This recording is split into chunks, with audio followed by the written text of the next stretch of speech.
About 2 weeks ago, out on the road for work, I overheard a conversation between two Obama supporters.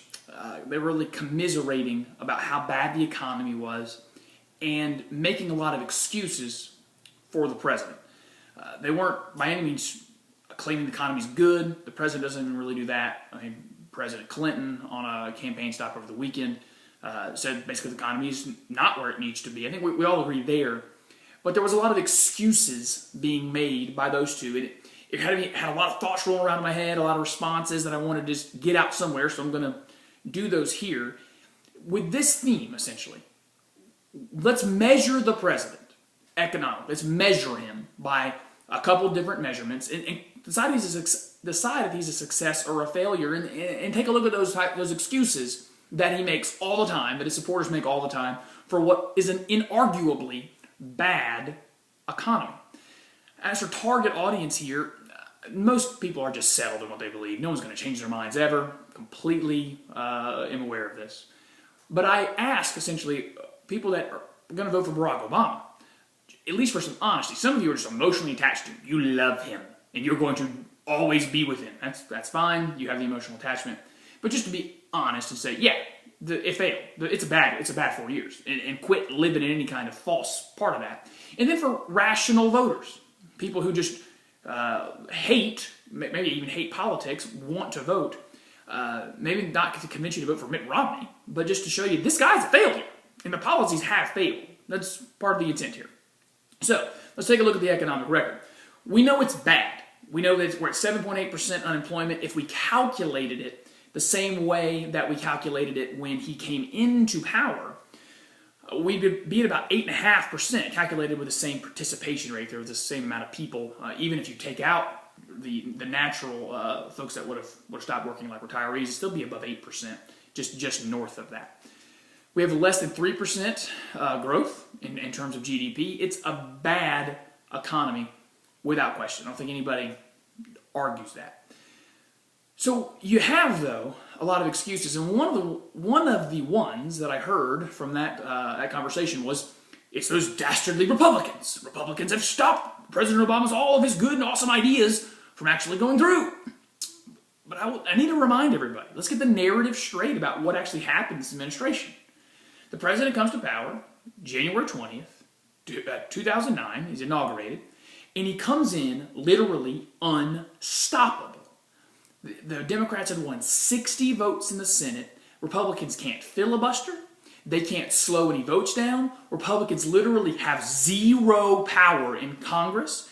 The president is unstoppable. But even away from the votes, he had political capital. He just won a general election by 7 points. He had approval ratings above 80%. People were rooting for him to win and do well. Even so-called conservatives like David Brooks and Peggy Noonan had endorsed him. There's a lot of goodwill surrounding him. He could literally do anything he wanted. Later they do things like financial reform with Dodd-Frank, take over the student loan industry. They go on and pass Obamacare a little bit later, but the first thing they do with utter control is pass the stimulus. Remember, the stimulus is almost $1 trillion of spending. And the president sold that as, first things first, let's stabilize this economy. The economy's going to be fine if we'll just pass my stimulus plan.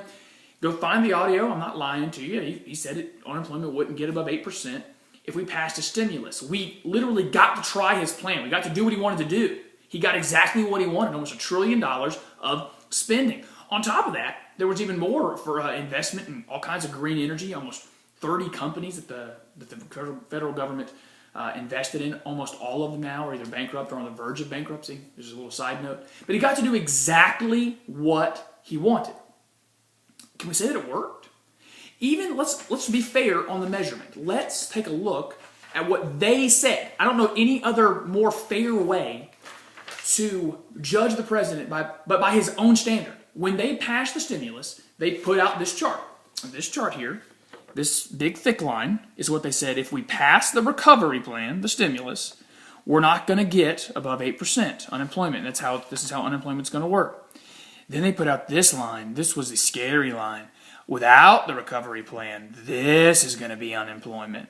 These dots, that is actual unemployment, the real one. It's worse than what they said it would be, even without the stimulus. This is their own chart. Christina Romer from the Economic Advisory Panel for the President. This is their chart. This is not me. I didn't make that junk up. That's their chart.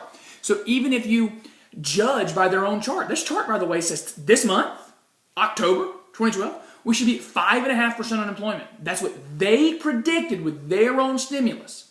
It's at 7.8%. Again, if you calculated it more honestly, it's above 8%. Can you call that anything else but utter failure? By his own standard, he said it's failure.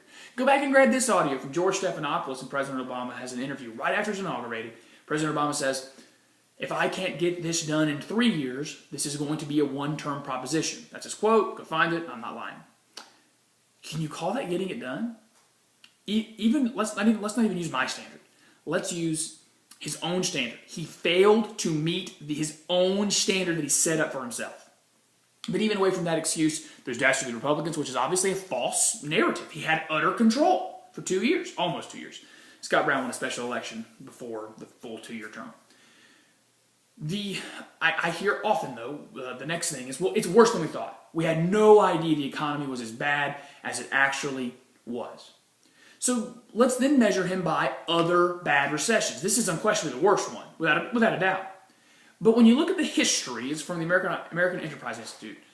When you look at the history of recessions in America, this is a chart of how bad the recession was. That's the dip.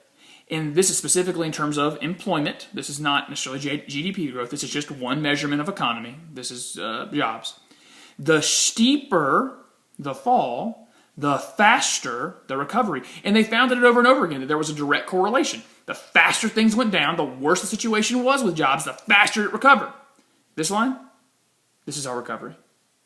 This is this awesome recovery that we're in. And everyone knows that it doesn't feel like a recovery. Wages are down. Costs of everything are up. There's no recovery to this at all. Unemployment is crazy high. Remember, this is specifically for employment. That's the president's recovery. If we measure him by his own standard, if we measure him by history, he's an utter failure economically.